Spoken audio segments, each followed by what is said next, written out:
striking while the iron is cold, aren't we? For those who somehow still haven't heard of it, Peaceful is a level by a creator named Small. A level that became noteworthy because of its disturbing nature in the latter half of the level. It was also infamous because it was insanely laggy because of its excessive object count. Small was unable to finish it due to runtime errors, so Xylonox would go on to finish the level and make it even laggier. And this is a version that would go on to become the face of the level. And then I would go on to make my own finished version of the level that was a million times less laggy. So now we come to the subject of today's video. What went wrong with the original Peaceful, and why was it so laggy? Well, we're going to open this bad boy up in the editor and take a look.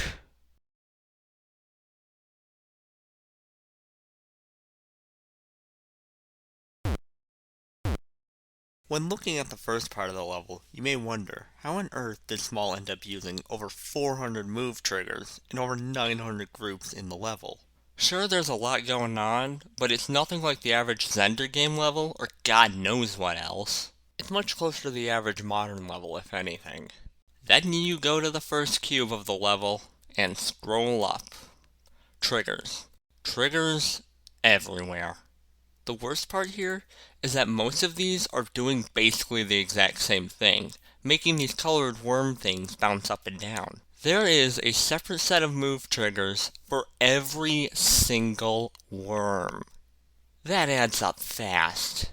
You can cut this down to like 2 triggers each, one set for bouncing them down, and one for the worms that bounce up. Even better would be to replace it with a single spawn trigger on each bounce, so that you have a very tiny amount of triggers in comparison to this monstrosity. If you don't know what it does, spawn triggers are used for triggering other triggers. You set a trigger, like a move trigger, to be spawn triggered, set multi-trigger to be active, and then you can use a spawn trigger to activate it as many times as you'd like. The delay feature is further helpful here because you can spawn a spawn trigger to activate more triggers with a set delay, and this allows you to basically cut out a massive amount of triggers, having a single trigger be used to activate many. Take a shot every time I say trigger. Have fun dying! Optimizing Peaceful is actually how I learned to more effectively use spawn triggers, and there's something I think a lot of levels would benefit from, because it means you don't have to worry about missing copying a trigger in a set and accidentally creating a mess of triggers that doesn't do what you want it to. I hate to come off as self-congratulatory, but when you take a look at my own Peaceful remake, Joyful, the worms and trees in the first parts use the same set of groups, and spawn triggers are used to reuse the sets of triggers, including a separate one for the sun. Look at this. Compare and contrast to the original level.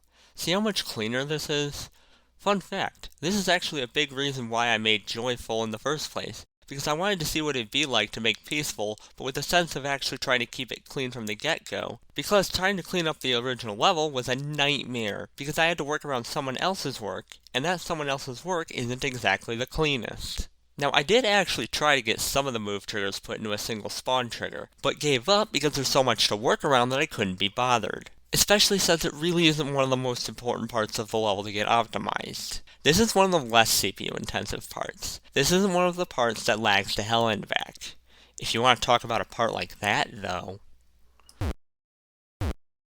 This cutscene in the middle of the level is a huge jump in lag. This is the part where the lag becomes very apparent, and the object per second count skyrockets. Most people will see this massive rotate triggers and point to that as the reason why it lags, but I assure you, there is way more to this story. You see, all these rotate triggers mean nothing if you're not moving anything. The problem comes from the amount of holes pockmarking the worms here. There's a good amount of holes here that are just so tiny that you can't even tell the difference when you remove them. You're better off using these rock shine objects that could easily be used to make 3 holes instead of just spamming the crap out of the objects. You want to know something amazing though? The biggest object spam here isn't even the worms. It's actually the red circles in the background. Yeah, these red circles are made in a very strange way that causes them to be object dense as hell. I don't know what possessed Small to do this, but the circles are made in a very strange way where they're duplicated and then rotated, likely to cover up gaps between them, which really isn't necessary considering how small they are. You wouldn't be able to notice the gaps, and even if you could easily just scoot them in by a tiny movement each. Because of how they're made, the circles take up 10,000 objects. And remember, they move with the part as well, so you add that with the already object-heavy worms, and it's no wonder the level lags so much. Especially when you add on the glitch effects. Rotating that many objects at once is going to make your computer beg for mercy. Also, bizarre fact, there's a worm that gets removed here. The purple one. I'm not sure why Small didn't have it there unless it was because of lag, because let's face it, this level was probably already lagging to hell and back by the time he was working on this part. I added this worm back when I made the optimized version, because it's already made and pockmarked with holes. You just need to not make it invisible when the wiggles. As it turns out, when you replace most of the holes with these things, the level is able to run so much better. This part has 72,000 objects in the block design alone. That is approaching the higher object limit of 2.1. Needless to say, that's horrific, and it's part of why this level lags so much when you open it. To put this into perspective, when I made my own peaceful remake, Joyful, it had 74,000 objects. Imagine crunching the entirety of Joyful into a single part, and then try asking me why this level lagged so much back in the day. Oh, and by the way, that's not even mentioning what in the hell is this trigger setup down here. This is why I talk big about spawn triggers. If you're wondering, it's for the eyes in the background, to make them move around erratically. Good effect, but holy crap that's inefficient. You can cut down on the number of triggers by just using an extended spawn loop like we talked about earlier, in order to offset the movement timing of the eyes so that it's just as erratic. The whole part is just a mess. It's asking to get lagged to an extreme degree. What you may be wondering is how I went about optimizing this part. Unfortunately here, I once again gave the fuck up. I just replaced it with these blank blocks and added a different glitchy effect to them. On the bright side, I at least attempted something like the static and joyful. It didn't take me 72,000 objects. Remember how I said that rotating a lot of objects at once causes a shit ton of lag? Yeah. But there's needing to rotate a whole lot of objects. And then there's these monstrosities. The big problem here is the way it uses quarter circles to make a single circle. Sometimes in this game, objects can just have gaps in them for seemingly no reason. This can easily be remedied by moving each quarter circle towards each other by a single tiny unit each. In the original Peaceful, the pupils and the things behind them are made up of a ton of objects, sometimes even up to 20. And what's worse is that includes the super tiny eyes. Yeah, the eyes that are so small that the small circle object is bigger than them, even at 50% scale, are made in the exact same way as the full-sized eyes. Because Small built these circles in this unoptimal manner, it doesn't just add up, it fucking multiplies! Speaking of multiplication, let's do some basic math. Let's say you have 100 eyes on a monster. Let's assume all of the eyes are the big ones. If the eyes are made of 10 objects, that's 10 times 100, which is 1,000 objects. Alright, that's a lot of objects. But now let's say they're made up of 20 objects. 20 times 100 is 2,000. And that's not only double the object count, that's an extra 1,000 objects you don't need. This is why I always say, if you're going to have any sort of structure repeated throughout a level or even a single part, optimize it as best you can. Speaking from experience, when I helped my buddy Ryan optimize his level, I made an optimized version of each type of spike that is used throughout the level. In the end, 7,000 objects were cut from the level. If you're going to repeat a design, you don't want it to be an object hog. When I made my optimized version of Peaceful, I made the tiny eyes out of the small circle objects, and some of the eyes were like 3 objects. Hell, there were some that were literally 2 objects. And as you can probably guess, that adds up to a lot less objects than the small version. Let me tell ya, this blue monster on the end here has a shit ton of eyes, some so small I just straight up deleted them. Also, the mouths are a lot of objects too, being nearly 300 each. A part of the problem, if not the main problem, is the teeth. There's just no reason for them to be like this.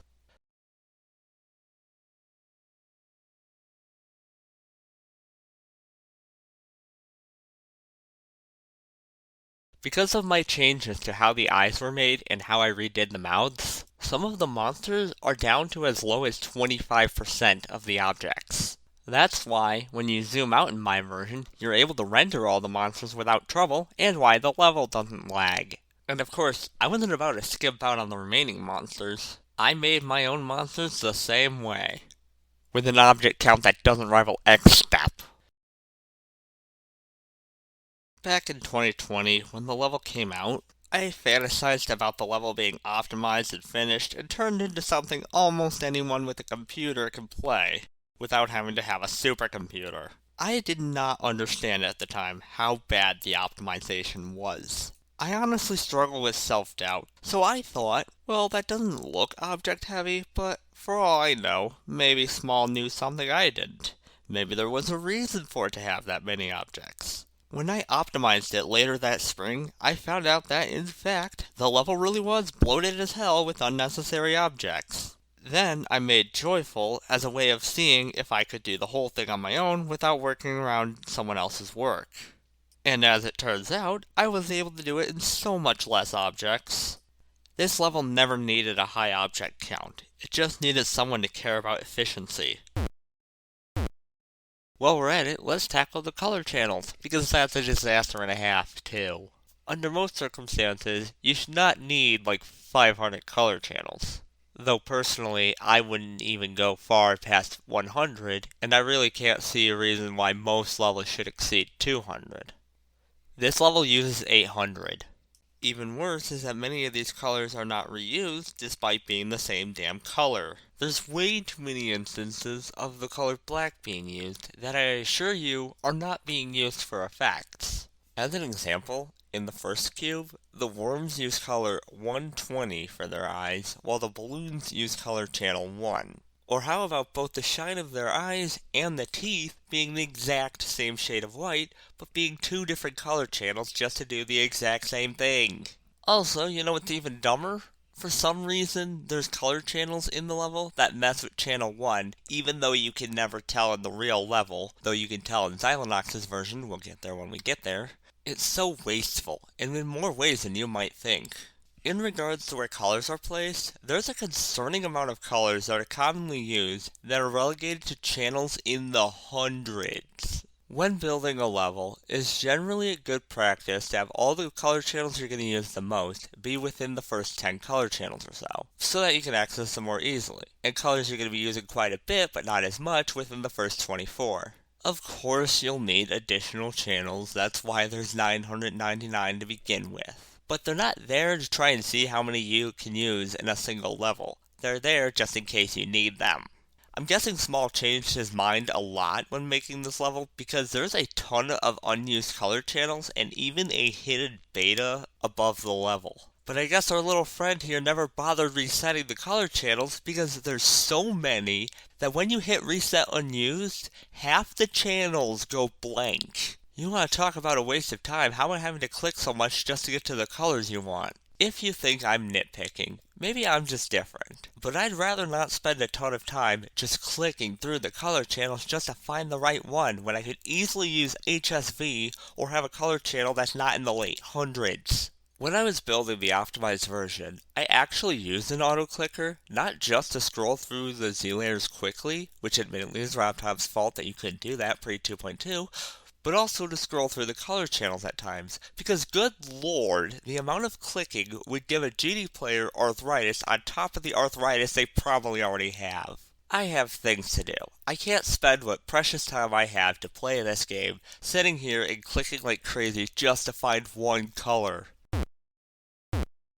Speaking of finishing peaceful, by the way, let's talk about the guy who did a finished version before me, Xylonox. Xylonox's version is actually pretty good design-wise. It's horrific and disturbing, though I was never so sure about this design fitting in with Peaceful's general design. In addition to the block design, he removed the two unfinished monsters and instead replaced them with these giant flesh pillars. Sounds great, there's just one problem. The lag is now 227,000 times worse. It is so bad that I could never beat it, specifically because of the lag, causing me to die before I could even jump or react to what was happening. In fact, almost no one was able to actually run the level.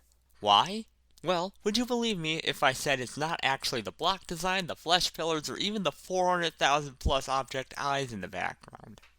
It's actually the monsters themselves. Xylonox added more eyes to the monsters, which I'm gonna be honest, I don't dig it. I feel like the original monsters had the right amount of eyes and placements of these eyes to work, while in this version, they just look kinda messy. He also messed up the groups on some of the eyes, which leads to the hilarity of the big yellow monster's eyes just flying off of its body. The problem here is that Xylonox used Small's eyes to add to the monsters, and I think you can already see the problem here. Because of this, most of the monsters go from bad to worse with the object count. The green one goes from an already insane 3,740 to 6,423. In fact, let me show you the object count for the new monsters. Yeah, for some reason the red monster is unchanged, and the yellow monster, likely having from lost to side eyes, has less objects, but the others are horrific. This is actually why the level lags to hell and back. I actually tested it. Removing the monsters reveals that the game does not lag on just Xylonox's original additions alone. It's the monsters that make it laggy. And yes, even in 2.2, the Xylonox version is laggy for me. Hilariously, Xylonox actually did slightly optimize his additions, in a way, because these two giant mouths actually teleport ahead of you as a way of not having to copy these 3,300 object beasts again. Maybe even Xylonox was concerned about his computer handling this level. Then again, this is the same guy who played Killbot for fun, so who knows. I don't know where else to talk about this, so I'll talk about it now. Amusingly, there seems to be a color error in this part, as some objects here turn white despite starting off black. Now admittedly, it does actually look cool because it gives it an infected look that fits kinda well, but somehow, I don't think that was Xylonox's intention. I think he was just trying to use a black, but didn't realize that Small, for reasons incomprehensible to everyone, put in a color trigger that turns color channel 1 from black to white.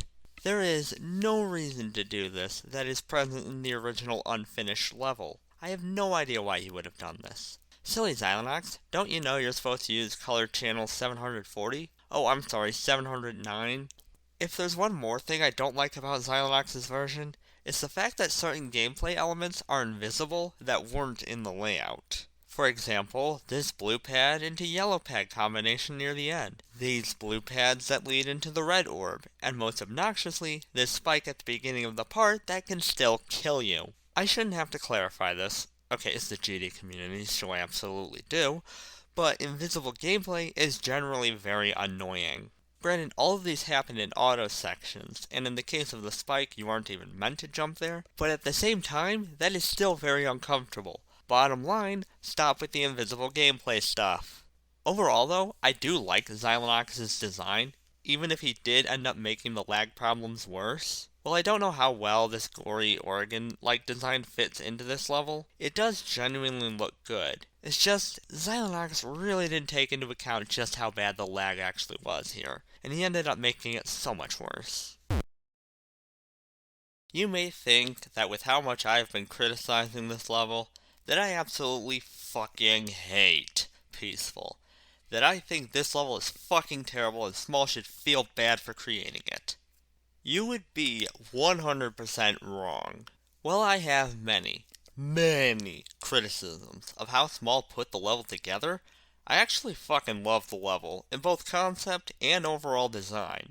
The gameplay is actually pretty fun. The first parts are relatively lag-free unless you play on a potato mobile phone, like me. And when you can actually play the latter half of the level, The part with the monsters is actually fun to play. Each part is very distinct from each other, and it makes the level not feel like a slog to play despite being nearly 2 minutes long, as you get to see something new at a decent pace that's not so fast that you can't even take in what's going on.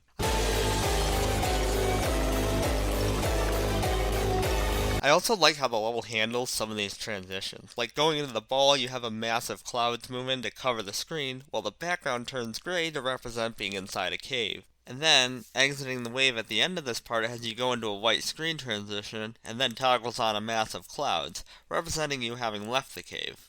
That's really cool to me. Seeing the background color actually be used at things just tickles me for some reason. So, if I love the level so much, why did I take the level and mess with it like this, and spend over 10 minutes now criticizing it? Well, it's because I love the level that I did everything I've done. I wanted to see the level be playable, because I wanted to be able to play the latter half of the level myself. And I think the community deserves a version of the level that's playable by more than just Viprin and Nexus. I shouldn't need a fucking supercomputer to play the funny square game. Plus, I thought the idea of more monsters was cool.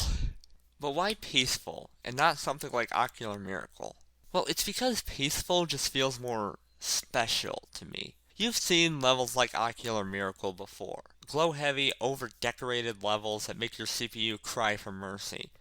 I ought to make a video on that level because that level's even worse than peaceful under the hood. Peaceful just feels special. More unique, more distinct. It's a cool level. As for why I made this video, it's a bit of a warning to the community about a rather alarming trend I've noticed with levels being unnecessarily object heavy, to the point that the creator is getting runtime errors or worse.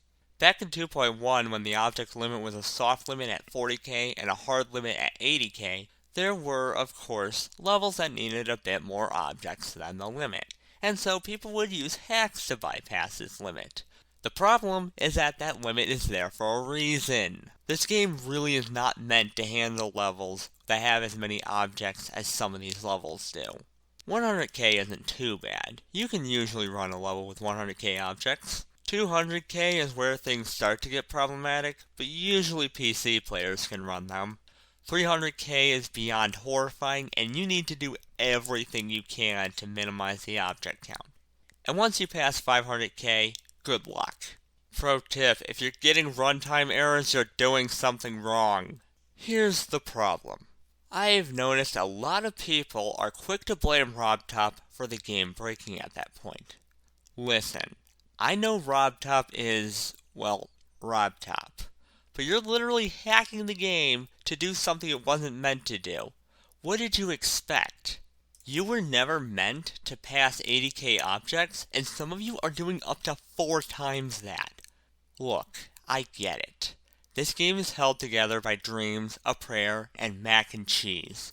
But there's a difference between going, hey, I need a few thousand extra objects, and, what do you mean your game is lagging? Just get a better computer. You can't afford one? Have you tried not being fucking poor? Bottom line, stop blaming RobTop because you can't play your level that you literally had to hack to create. Alright, video's over. I'm not going to ask you to like and subscribe. That choice is yours. If you actually sat through all my insane rambling about funny cube game level, I appreciate you hearing me out. I think the community needs a little more of that. I don't know how to end videos, so bye.